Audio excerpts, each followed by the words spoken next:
Hey guys, Frankie here.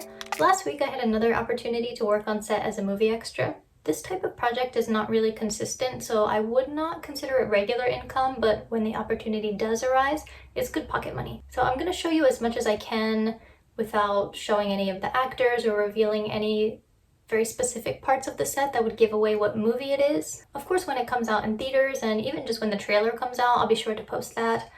But for now, I can't really show too much, but I thought it would be cool to show some behind the scenes and share some of this process. Oh, and by the way, the first movie that I extraed in back in February, it's coming out in theaters next Friday. So it's called Lupin no Musume, Lupin's Daughter. This is part of a series, but essentially the main gal in the series, she comes from a family of master thieves and she falls in love with a police officer. So, ooh, forbidden love. I'm going to link the trailer for that one below because I'm pretty sure that if I post the trailer here, I'm gonna get the video taken down for copyright. So I'll link it below if you're interested in seeing that. I'm not in the trailer, but I should be in the movie because I know there were a few parts where I was like directly behind the characters when they were talking. So if you live in Japan and you happen to see that movie, then keep an eye out for me. I'm gonna go see it, probably not on the exact day that it's released, but maybe within a week or two. Anyway, okay, let's go to the set. So we usually meet around 6 a.m. at the agency's office, which is located in Osaka, and then we get on the bus together and go to the set location, which in this case was Wakayama Prefecture. For people who live in Kansai but not in the Osaka area, it might be difficult for them to arrive at 6 a.m. So they usually have the opportunity to stay at the agency's guest house if their first train will not get them there by the meeting time. For me though, my first train was okay, so yeah, I got there with time to spare. And this time we took saliva tests. Back in February and March, we didn't do that, so I thought that was kind of cool, I guess, that they're taking more precautions this time. So after everybody showed their negative results, then we were able to get on the bus. So we went back to, you guessed it, Porto Europa. So the other two movies that I was in as well, they also had scenes at this exact location, and to be fair, it is a really nice location. Right now, it's not possible to send an entire film crew and actors to another country. At least I don't think so. But a lot of times it's also just not in the budget to do that. Why fly to Europe when you can fly to Wakayama?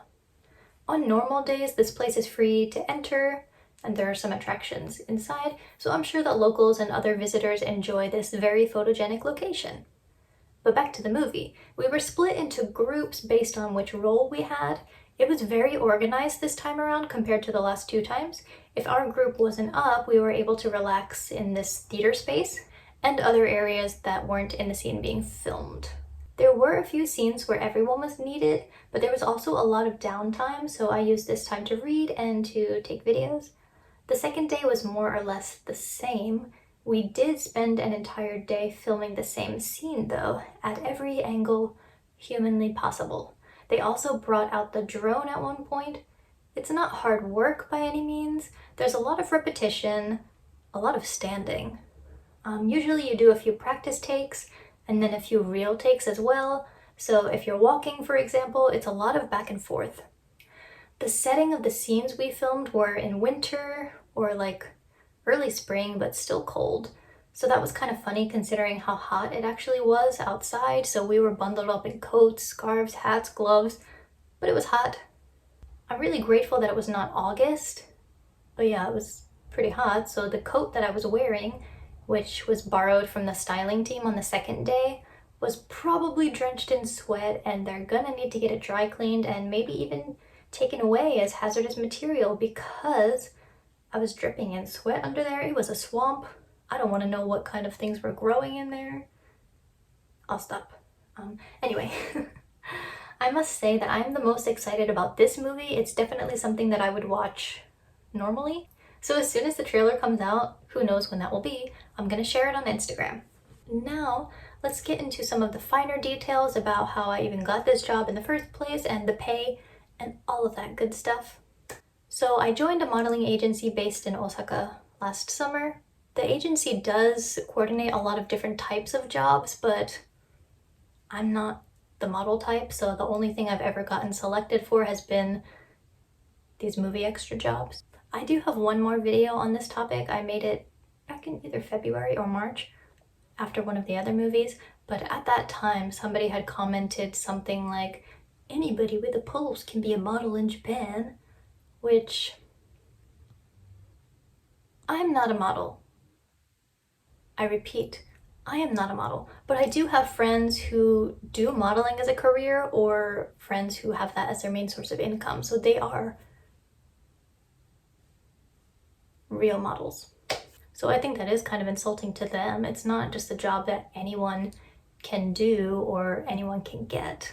So these specific friends, they've been in commercials, magazines, other types of advertisements, and obviously the standards are much higher for women. But for movie extra roles, yes, anybody with a pulse can do it, which is why I'm doing it, because I do have a pulse. Back in March, I asked one of the staff, I'm not sure if she was a producer or what her exact role was, about how to get jobs that, like very minor acting jobs that involve small speaking roles or something like being a regular extra, that kind of thing. And she said that her company was Tokyo based and most of the ones that she knew about were also Tokyo based, are also Tokyo based. But she said that her company is based in Tokyo and a lot of the companies and agencies that she knows about are also in Tokyo. So if you live in the Tokyo area, there are many more opportunities for that compared to even Osaka, which is the second largest city in Japan. One of my friends told me about the agency in Osaka, and I think she either found them on Instagram or just by Googling. So yeah, I would recommend doing the same thing in your area if you're interested in this kind of thing as well. I would like to keep the name of my agency private. I'm sorry, I hope you understand. Although if you do enough Googling, you might be able to find them anyway.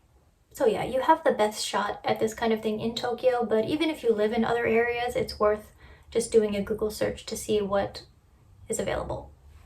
And also about the pay. So usually we're starting around 8 a.m. and finish around 6 p.m. And sometimes it goes later, but usually you would get overtime if you're working past that. And there's a lunch break too. And if you're really lucky, you could finish early and still get the whole day's pay. The average I've gotten per day is 12,000 yen, which is about $110. I think that's pretty normal for movie extra stuff, even in the States, but I'm not 100% sure because I've never done that in the States. So if you have, let me know if it's the same. We also have lunch provided for us, which is pretty nice. If you have any allergies or dietary restrictions and you can't eat the bento boxes that they provide, then they'll reimburse you for the lunch that you buy yourself.